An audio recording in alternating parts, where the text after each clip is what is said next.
আন্তর্জাতিক বাজারে জ্বালানি তেল বিক্রি করে চলতি 2026 সালের প্রথম 4 মাসে প্রায় 750 কোটি বা 7.5 বিলিয়ন মার্কিন ডলার আয় করেছে ইরান।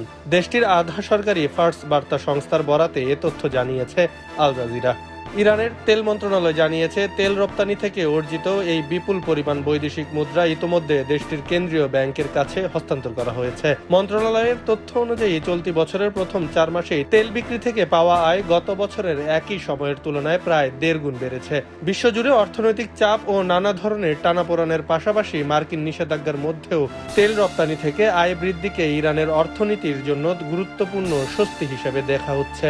বিশেষ করে বৈদেশিক মুদ্রার সরবরাহ বাড়ায় আমদানি ব্যয় মেটানো এবং অভ্যন্তরীণ বাজারে বৈদেশিক মুদ্রার প্রবাহ স্থিতিশীল রাখতে এই আয় ভূমিকা রাখবে বলে মনে করছেন দেশটির সরকার।